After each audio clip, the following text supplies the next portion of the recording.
యూదా రాసిన పత్రిక 3వ వచనం. దేవుని భక్తుడు ఈ హెచ్చరిక విశ్వాసులకు చేస్తున్నాడు. సంఘములోని విశ్వాసులకు ఆయన ఈ హెచ్చరిక చేస్తున్నాడు. ప్రియులారా, మనకందరికీ కలిగడు రక్షణను గూర్చి మీకు వ్రాయవలనని విశేష ఆసక్తి గలవాడనై ప్రయత్నపడుచుండగా, పరిశుద్ధులకు ఒకసారే అప్పగింపబడిన బోధ నిమిత్తము మీరు పోరాడవలనని మిమ్మను వేడుకొనుచు మీకు వ్రాయవలసి వచ్చెను. సువార్త మనకు ఒకసారే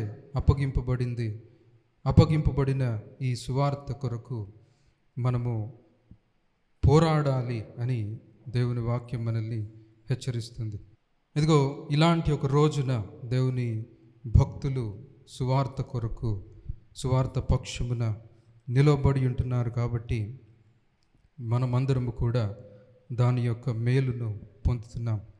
ఈ రోజును ఏమంటారంటే రెఫర్మేషన్ డే అని అంటారు. అక్టోబర్ 31వ తారీఖు రిఫార్మేషన్ డే, అంటే సంఘ సంస్కరణ దినము అని ఈ రోజును అంటారు. ఎందుకు ఆ విధంగా అనాల్సి వచ్చింది? సంఘ సంస్కరణ దినము అని ఎందుకు అనాల్సి వచ్చింది అంటే, మార్టిన్ లూథర్ అనే దైవజనుడు సువార్త కొరకు ఆయన నిలబడిన లేదా బహిరంగంగా పబ్లిక్గా బయటకు వచ్చి, ఇదిగో ఇది సువార్త, మీరందరూ చెప్తుంది వాక్యానుసారం కాదు, నిజమైన సువార్త ఇది అని అక్టోబర్ 31 లేదా నవంబర్ 1 ఈ రోజుల్లో ఆయన వచ్చి బహిరంగంగా దాని గురించి మాట్లాడడం ప్రారంభించాడు. కాబట్టి అలాంటి ఒక రోజును మనం జ్ఞాపకం చేసుకోవడము ఎంతో ప్రాముఖ్యం.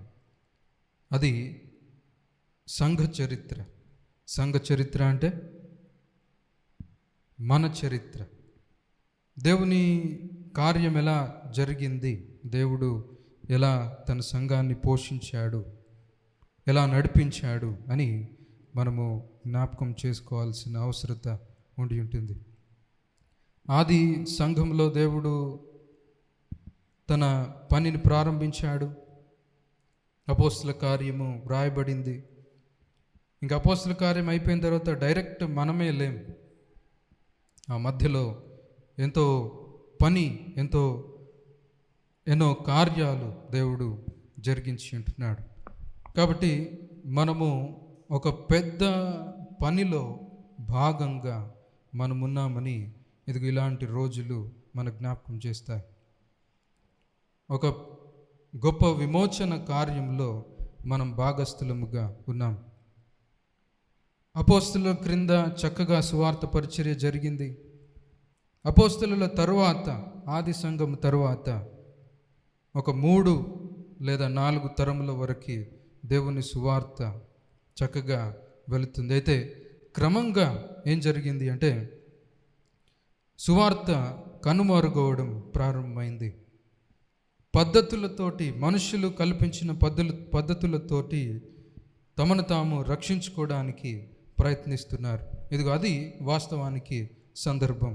అంటే ఆది సంఘము తర్వాత ఒక 3-4 తరముల తర్వాత దాదాపు 1000 సంవత్సరాలు, ఎన్ని సంవత్సరాలు? 1000 సంవత్సరాలు నిజమైన సువార్త లేదు. ఏదో అక్కడొకటి అలా ఎంతో స్వల్పంగా దేవుని వాక్యాన్ని గ్రహిస్తున్నారు. కాబట్టి బైబిల్ పట్టుకునే వాళ్ళు ఉన్నారు, కాపరులుగా పిలువబడే వాళ్ళు ఉన్నారు, క్రైస్తవులమని చెప్పుకునే వాళ్ళు ఉన్నారు, కానీ నిజమైన రక్షణలో లేరు. ఇదిగో అలాంటి పరిస్థితుల్లో మార్టిన్ లూథర్ అనే దైవజనుడు ప్రొఫెసర్గా, వాక్యాన్ని చెప్పే ప్రొఫెసర్గా ఆయన తన పనిని జరిగించేవాడు. రక్షణ కొరకు ఎంతో ప్రయాసపడుతూ ఉన్నాడు. ఆ కాలపు వ్యవస్థ ప్రవేశపెట్టిన ప్రయత్నాలన్నీ కూడా చేస్తున్నాడు రక్షింపబడడానికి. ఎక్కడా కూడా సమాధానము దొరకట్లేదు, ఎక్కడా కూడా నిజమైన సంతోషము దొరకట్లేదు. ఇదిగో ఇది చేస్తే రక్షణ, అది చేస్తే రక్షణ అని ఎన్నో పద్ధతులు తీసుకొచ్చారు, వాక్యాన్ని పక్కన పెట్టారు. మార్టిన్ లూథర్ కూడా ఆ పద్ధతులన్నీ పాటిస్తూ రక్షింపబడడానికి ప్రయత్నిస్తున్నాడు.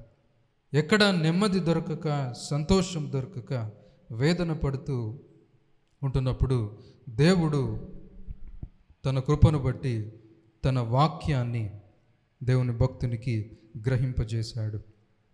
ఈయన ప్రొఫెసర్ కాబట్టి, ప్రొఫెసర్ అంటే వాక్యం వివరించాలి కాబట్టి, వాక్యాన్ని వివరించాలంటే వాక్యము చదవాలి.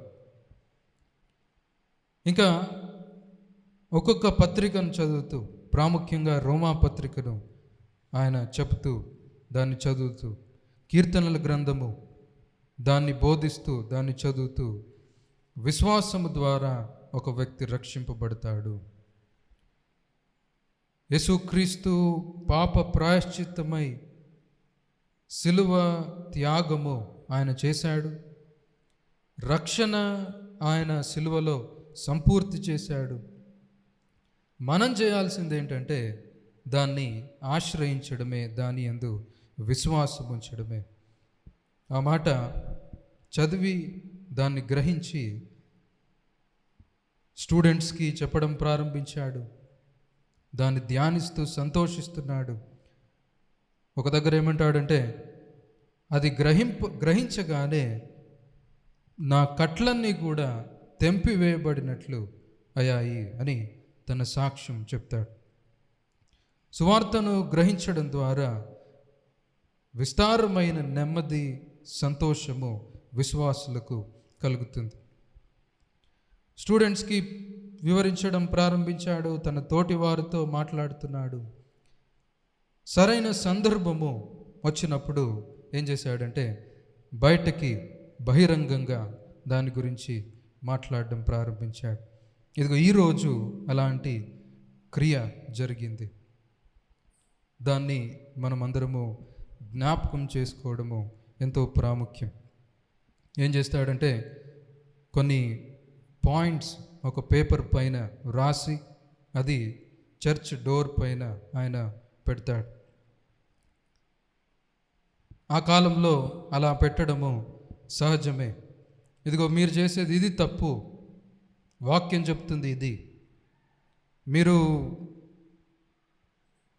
డబ్బులు కట్టి పాప క్షమాపణ కొరకు మనుషుల చేత డబ్బులు తీసుకుంటున్నారు, ఇది తప్పు అని ఒక పేపర్ పైన ఈ పాయింట్స్ అన్ని రాసి చర్చ్ డోర్ పైన ఆయన పెడతాడు.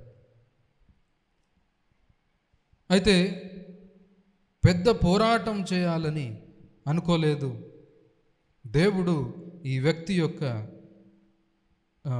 నమ్మకత్వాన్ని చూసి ఆ చిన్న పనిని దీవించాడు. చూడ్డానికి అది చిన్న పనే కానీ ప్రపంచ చరిత్రను పూర్తిగా మార్చివేసింది. ప్రపంచ చరిత్రను గురించి ఒకసారి మనం మాట్లాడుకోవాలంటే తప్పనిసరిగా ఈ సంఘటన గురించి మాట్లాడుకోవాల్సి వస్తుంది. మార్టిన్ లూథర్ ఈ పని చేయకముందు ప్రపంచం ఒకలాగుంది. మార్టిన్ లూథర్ ఈ పని చేసిన తర్వాత ప్రపంచ చరిత్ర ఒక విధంగా మార్చబడి ఉంటుంది. సంఘానికి క్షేమం మాత్రమే కాదు, ప్రపంచం యొక్క ప్రతి అంశంలోనికి దీని యొక్క రిపుల్ ఎఫెక్ట్ లేదా ప్రభావము వెళ్ళి ఉంటుంది. ఈరోజు మనం కనీసం ఇంటర్నెట్ వాడుతున్నామన్నా కూడా ఇదిగో ఆ రోజు జరిగిన పనికి దీన్ని మనము ట్రేస్ చేయొచ్చు. అలాంటి బలమైన కార్యం, అలాంటి బలమైన క్రియ దేవుడు తన దాసుని ద్వారా జరిగించాడు. అందరూ తమ పాయింట్లు అక్కడ సంఘము యొక్క చర్చ్ యొక్క డోర్ పైన పెడుతున్నట్టుగానే ఈయన కూడా పెట్టాడు.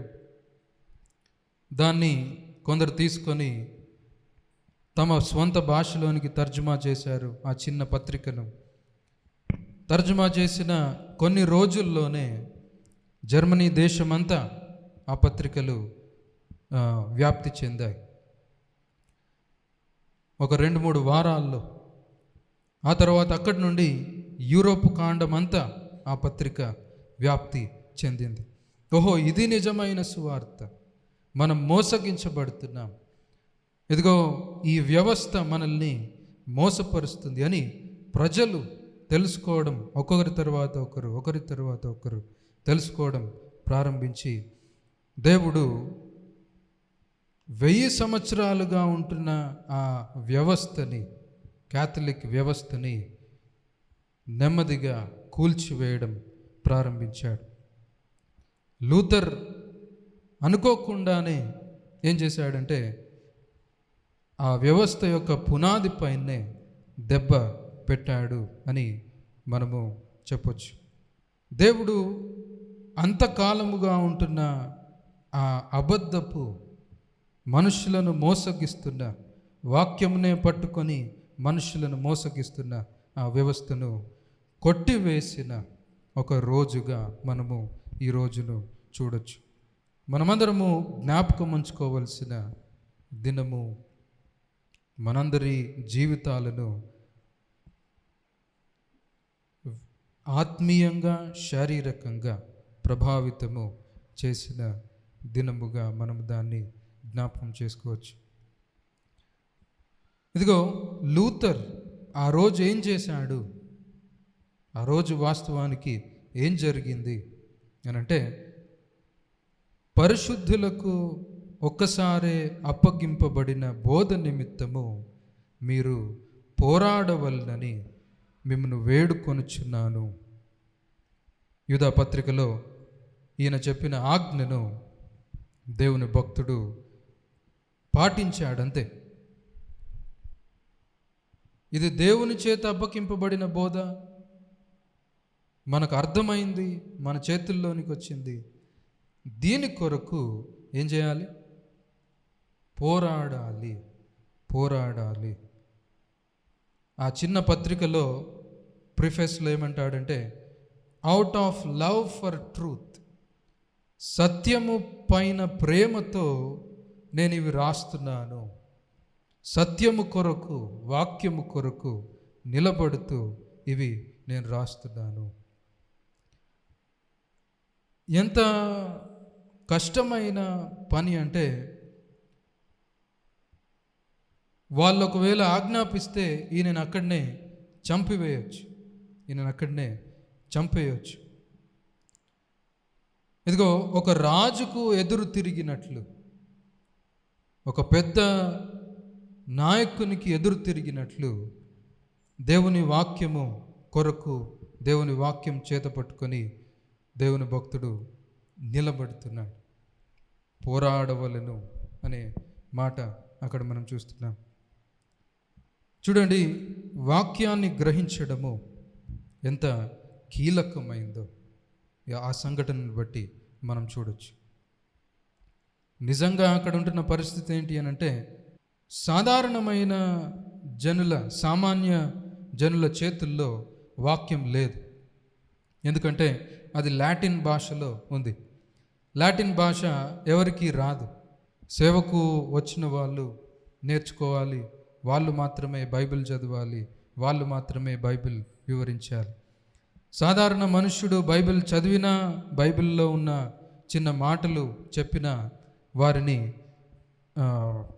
నిర్దాక్షిణ్యంగా కాల్చి చంపేసేవారు. ఒక సంఘటన ఏంటి అని అంటే, ఒక చిన్న కుటుంబము ప్రభువు నేర్పిన ప్రార్థన తమ స్వంత భాషలో చెప్పినందుకు వారిని చంపివేసి ఉంటున్నారు. మనుషుల చేతుల్లో వాక్యము లేదు.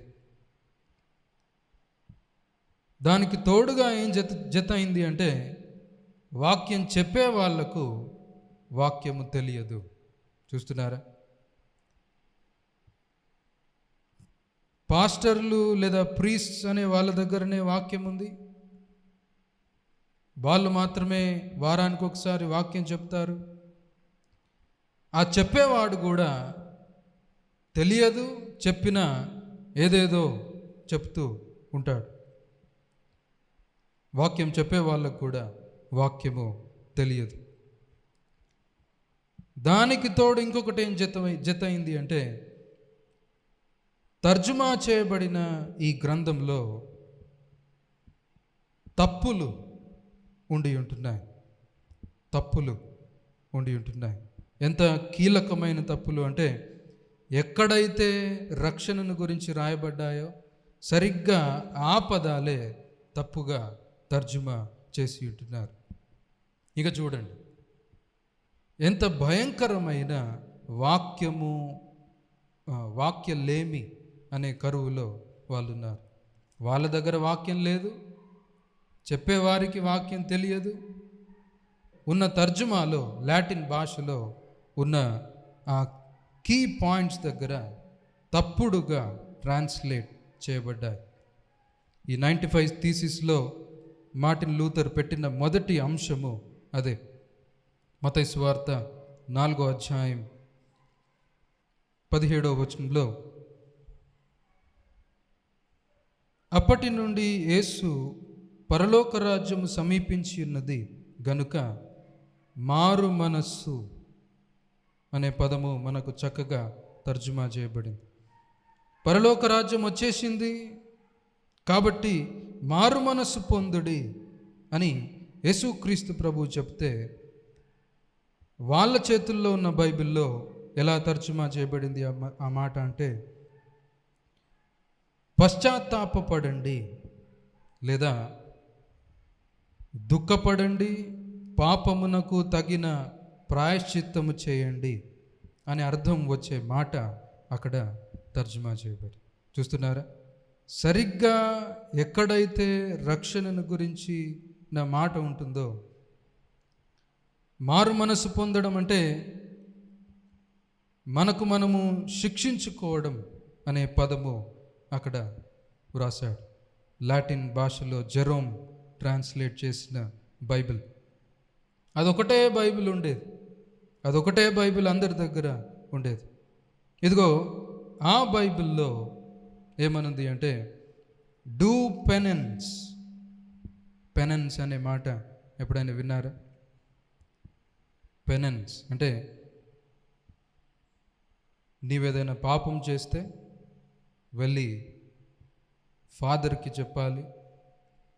ఫాదర్ ఆ ఎలాంటి పాపం చేశావో దాన్ని చూసి, ఇదిగో దీనికి తగ్గట్లు నీ పైన ఇంత పెనాల్టీ వేస్తున్నాను, ఈ పాపం చేశావు కాబట్టి 100 రూపాయలు నీవు ఆఫరింగ్లో వేయాలి, ఇదిగో ఈ పాపం చేశావు కాబట్టి 20 రోజులు ఉపవాసం ఉండాలి.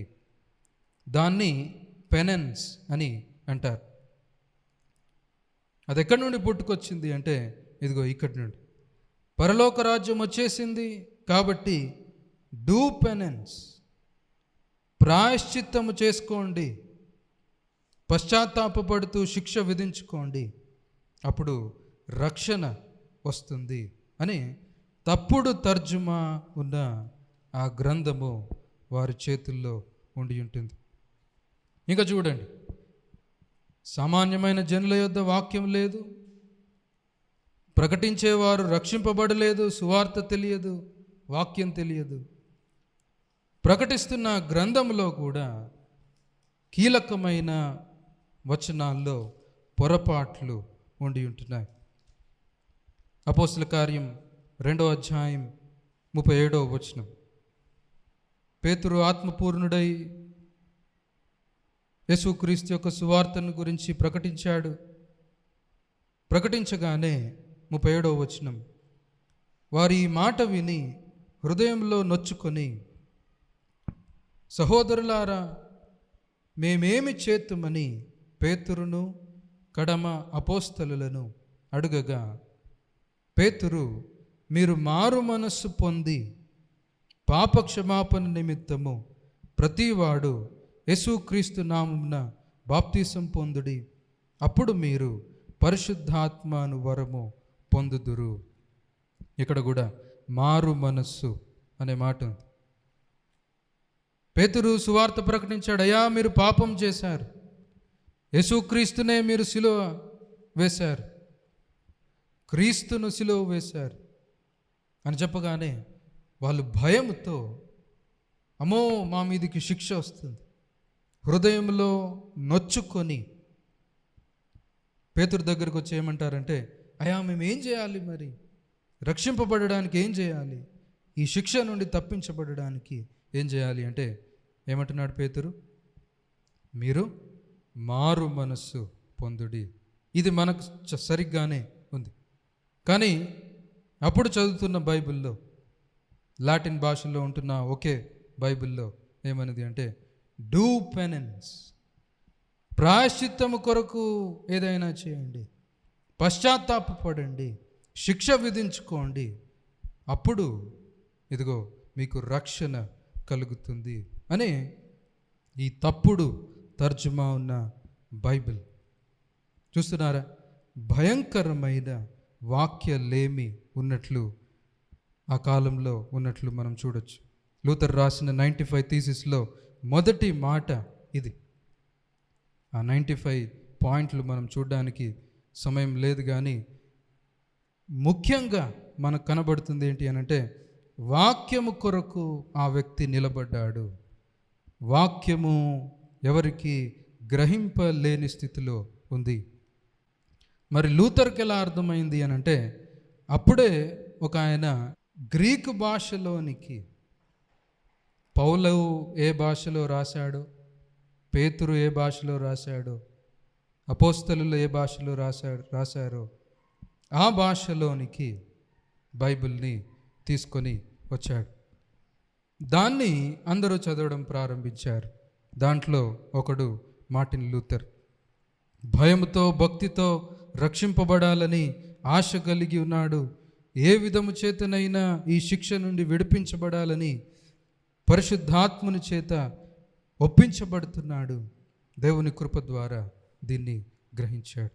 మీరు మారు మనస్సు పొందుడి, యేసుక్రీస్తు ఎదుటకు రావాలి, యేసుక్రీస్తు పాపమును విడిచి ఆయన చెంతకు క్షమాపణ కొరకు రావాలి అని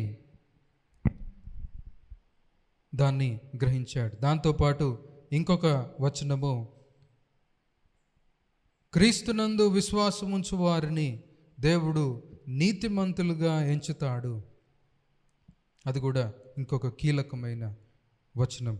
అక్కడ కూడా పొరపాటు ఉంది.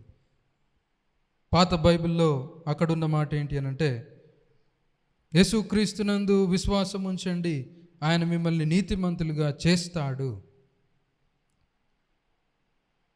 నీలో నీతి కనిపించట్లేదు, ఇంకా పాపం ఉంది కాబట్టి నీవు రక్షింపబడలేదు. కాబట్టి ఏం చేయాలి? నీతి కొరకు ప్రయాసపడాలి. ఇదిగో ఆ వచనము అలా తప్పుగా తీసుకువెళ్ళింది. కానీ దేవుని వాక్యం ఏం చెప్తుంది అంటే, క్రీస్తునందు విశ్వాసం ఉంచు వారిని నీతిమంతునిగా దేవుడు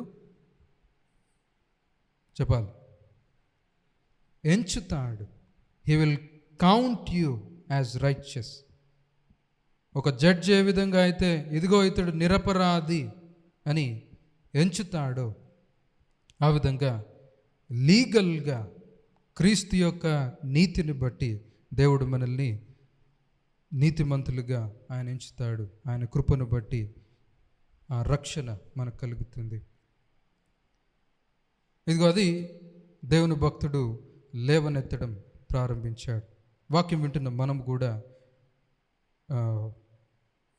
దీని యొక్క వెలుగులో మన పైన వాక్యలేమి ఎలా ప్రభావం చూపుతుంది అని ఒకసారి ఆలోచన చేసుకోవడం ఎంతో ప్రాముఖ్యం కదా. నేను వాళ్ళు వాక్యం లేకుండా ఉండి ఏమేం చేశారని చెప్తూ ఉంటే మీలో కొందరు నవ్వుతున్నారు. వాక్యం లేకుండా ఉండి వాళ్ళు 100 రూపాయలు వేసి పాప క్షమాపణ పొందడానికి ప్రయత్నించారు అనగానే మీలో కొందరు దాని గురించి నవ్వారు.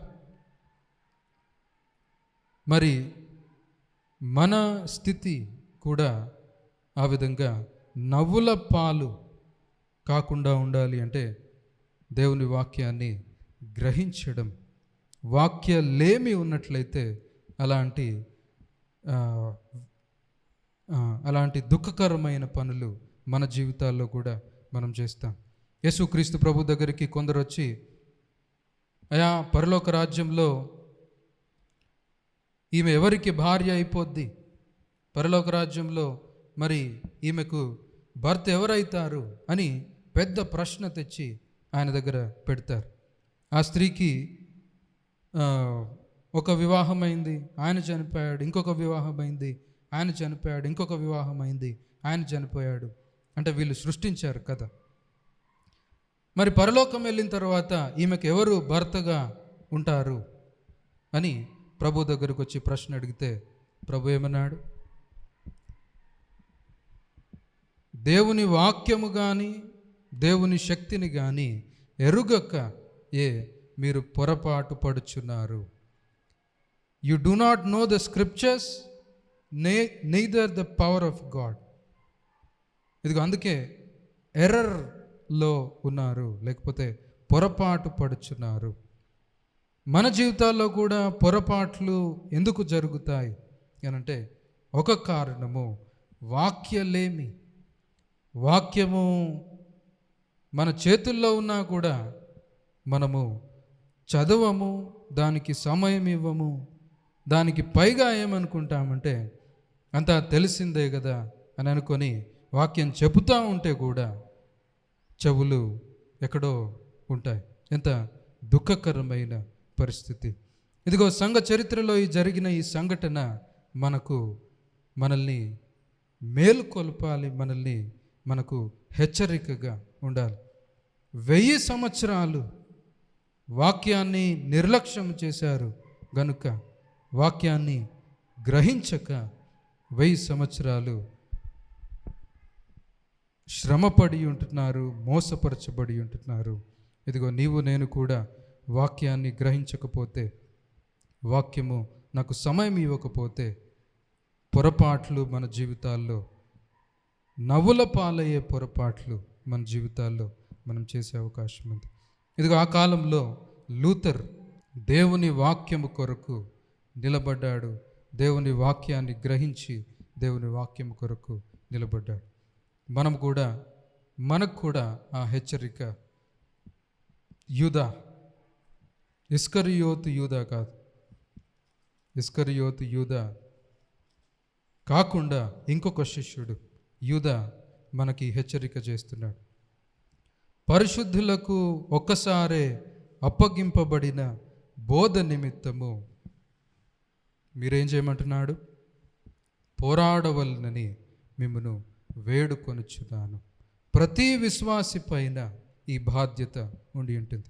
ప్రాముఖ్యంగా బోధకులపైన, సంఘ కాపరులపైన, బోధించే వారిపైన ఈ బాధ్యత ఇంకా ఎక్కువగా ఉండి ఉంటుంది. వాక్యాన్ని గ్రహించి దాని వలన మేలు పొందడం మాత్రమే కాదు, దాని కొరకు నిలబడవలసిన అవసరం. సరైన పదం ఏంటి అంటే పోరాడడము. స్థానిక సంఘంలో కూడా బోధకులు సిద్ధపరచబడాలి అనేది ముందు నుండి మనందరి యొక్క ఆశ అయి ఉంటుంది. ఒక 2-3 సిద్ధపడ్డారు, వారు వెళ్ళి చక్కగా పని చేస్తున్నారు. మళ్ళీ కొరత ఏర్పడింది. ఎప్పుడు ఒకరే వాక్యం చెప్పాలని దేవుని వాక్యం చెప్పట్లేదు. 2-3 ప్రవచించాలి అని కొరింథీయులకు రాసిన పత్రికలో అంటాడు. తెలుసా అందరికీ వాక్యం అది? ఒకసారి చూద్దాం. కొరింథీయులకు రాసిన మొదటి పత్రిక 14వ అధ్యాయం 29వ వచనం. ప్రవక్తలు 2-3 మాట్లాడవచ్చును, తక్కిన వారు వివేచింపవలను. అయితే కూర్చున్న మరి ఒకనికి ఏదైనా బయలుపరచబడిన ఎడల మొదటివాడు మౌనముగా ఉండవలెను. అందరూ నేర్చుకొనినట్లు అందరూ హెచ్చరిక పొందినట్లు మీరందరూ ఒకని తరువాత ఒకడు ప్రవచించవచ్చును. ఆది కాలంలో నూతన నిబంధన పూర్తిగా లేదు గనుక ప్రవక్తలు దేవుని వాక్యమును అప్పుడే బోధించేవారు. అలా ఒకరి తరువాత ఒకరు ప్రవచించవచ్చును అని దేవుని భక్తుడు ఇక్కడ చెప్తున్న విధంగా సంఘంలో కూడా 2-3 వాక్య పరిచర్య చేయడం ఎంతో క్షేమకరం. ఒక వ్యక్తి ముఖ్యంగా తరచుగా వారం తర్వాత వారము ఒక వ్యక్తి సంఘంలో వాక్య పరిచర్య జరిగిస్తూ ఉంటే తోడుగా 2-3 జత చేయబడడం ఎంతో క్షేమం. ఎప్పటి నుండో చెప్తున్నాను, ఎంతోమంది సిద్ధపడుతున్నారు, ఒకరిద్దరు సిద్ధపడి వెళ్ళిపోయారు, మళ్ళీ మన దగ్గర అవసరము ఉండి ఉంటుంది. ఎందుకు ఈ మాటలు చెప్తున్నానంటే వాక్యము ప్రకటించడం ద్వారానే ఆ 1000 సంవత్సరముల వ్యవస్థ కూల్చివేయబడింది. వాక్యము శక్తి కలిగింది. రోజు వెంబడి రోజు, వారం తర్వాత వారం నిలబడి వాక్యం ప్రకటిస్తూ ఉంటే దాని పనిని అది జరిగిస్తూ ఉంటుంది. ఒక ఆయన లూథర్ దగ్గరికి వెళ్ళి, మార్టిన్ లూథర్ దగ్గరికి వెళ్ళి, అయ్యా ఎలా చేశావు నీవు ఈ పనిని? ఇంత పెద్ద పని ఎలా చేశావు? ఇంత పెద్ద సామ్రాజ్యాన్ని కూల్చివేయగలిగావు అని అంటే ఆయన అన్నాడంట, నా దగ్గర ఏముందయ్యా, నేనేం చేయలేదు. The word did the work. నేను వాక్యం ప్రకటించి ఇంట్లో వెళ్ళి చక్కగా కూర్చున్నాను. వాక్యము తన పనిని అది జరిగించింది. The word did the work. కాబట్టి నిర్విరామంగా అవకాశం దొరికిన కొలది దేవుని వాక్యము మనము ప్రకటించినట్లయితే దేవుడు మనకు క్షేమం కలిగిస్తాడు. ఇదిగో సువార్తను ఆయన వ్యాపింపజేస్తాడు. కాబట్టి మీలో కొందరు దేవుని ప్రేరేపణను బట్టి ఆ విధంగా సిద్ధపడుతూ ఉండడం ఎంతో అవసరం. ప్రేరేపణ లేకుండా సిద్ధపడకూడదని కూడా వాక్యము హెచ్చరిక చేస్తుంది. అంటే దాన్ని కూడా మనసులో ఉంచుకోవడం ఎంతో ప్రాముఖ్యం. మీలో అనేకులు బోధకులు కాకుండుడి అనే మాట యాకోబు భక్తుడు అంటాడు. అంటే బోధించేవారిని ఆటంకపరచాలనేది ఆయనకు ఉద్దేశం కాదు. అనవసరంగా బోధిస్తాము అని చెప్పేవారిని దేవుని భక్తుడు హెచ్చరిక చేస్తున్నాడు. కాబట్టి వాక్యము కొరకు పోరాడవలనని చెప్పినట్లుగానే ఇలాంటి ఒక దినమున దేవుని భక్తుడు వాక్యం చేత పట్టుకొని నిలబడ్డాడు గనుక ఇదిగో మనము ఆ పని యొక్క మేలును ఇప్పుడు పొందుకుంటున్నాం. లేనట్లయితే మనం కూడా ఎంతో శ్రమపరచబడేవాళ్ళం. వాక్యము సరిగా లేకపోతే ఇదిగో అంత నష్టము మనకు జరుగుతుంది. అది ఒక కారణముగా మనం చూడవచ్చు. దాన్ని ఏమన్నారంటే formal principle of the reformation. Formal principle of the reformation. ఏది పని చేసింది అంటే వాక్యము పనిచేసింది. ఇంకొక అంశము ఇదొకటి చూసుకొని మనం ముగించుకుందాం. విశ్వాసము ద్వారా రక్షణ అనే సత్యము కూడా రోమాపత్రిక 1వ అధ్యాయం 17 ఈ పత్రిక మార్టిన్ లూథర్ బోధిస్తున్నాడు, తన స్టూడెంట్స్కి చెప్తున్నాడు. 17వ వచనం దగ్గరికి వచ్చేసరికి గడగడ వనకడం ప్రారంభించాడు. ఎందుకంటే నీతిమంతుడు విశ్వాస మూలమున జీవించినని వ్రాయబడిన ప్రకారము అంతకంతకు విశ్వాసము కలుగునట్లు దేవుని నీతి సువార్త యందు బయలుపరచబడుచున్నది అనే మాట చదివాడు. చదవగానే ఆయన ఉంటున్న సందర్భాన్ని బట్టి ఆయనకి ఏమర్థమైంది అంటే, యేసుక్రీస్తు యొక్క సిలువలో దేవుని నీతి కనబడుతుంది. ఎలా కనబడుతుంది? పాపులను అలా శిక్షిస్తాడు, తన కుమారుని సైతము ఆయన శిక్షించాడు. ఇదిగో దాంట్లో దేవుని నీతి కనబడుతుంది, సువార్తలో దేవుని నీతి కనబడుతుంది అనగానే ఇంకా భయపడడం ప్రారంభించాడు. కానీ మరలా దాన్ని చదువుతూ, ప్రార్థనాపూర్వకంగా దాన్ని చదువుతూ ఒక దగ్గర ఏమంటాడంటే, పౌలును పట్టుకొని ఇది అర్థమయ్యే వరకు నేను ఆయనను కొట్టాను అని అంటాడు.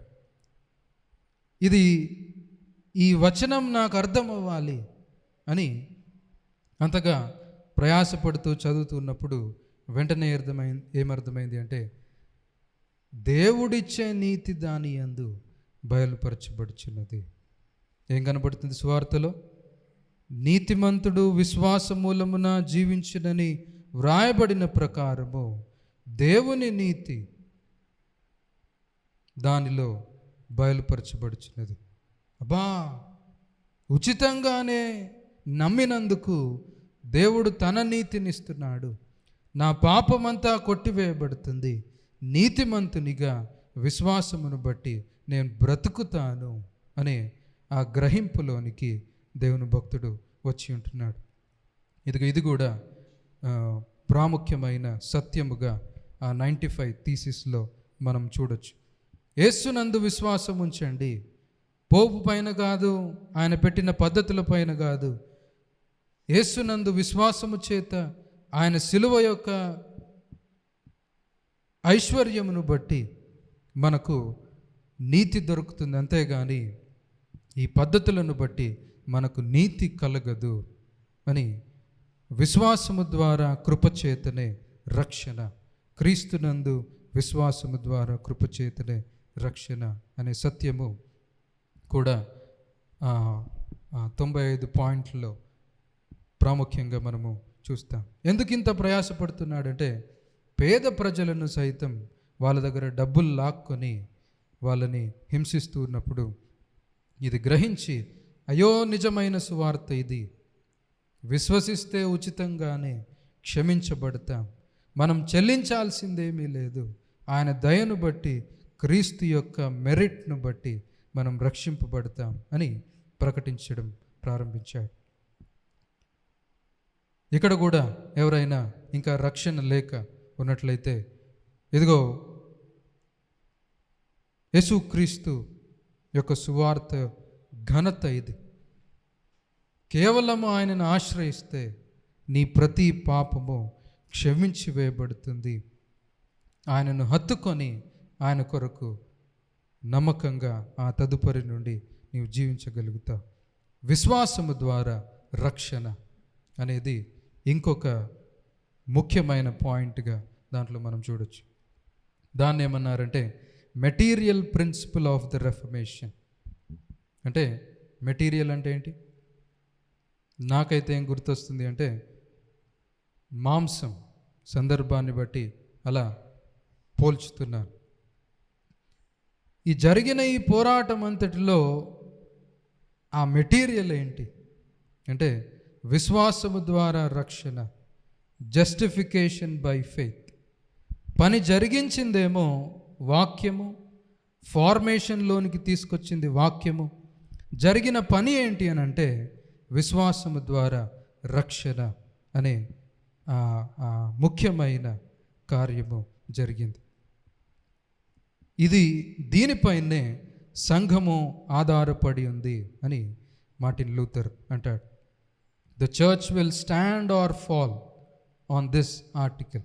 సంఘం నిలబడాలన్నా పడిపోవాలన్నా దీనిపైన ఆధారపడి ఉంది. ఒక వ్యక్తి విశ్వాసమును బట్టి జీవిస్తాడు. క్రీస్తు యొక్క సిలువ నందు విశ్వాసం ఉంచడం ద్వారా దేవుని కృపను బట్టి రక్షింపబడతాడు. ఇదిగో కొన్ని మాటల్లో చూడాలంటే ఆ రోజు జరిగిన కార్యం అది. మనమందరం కూడా ఒక రకంగా రుణపడి ఉన్నాం.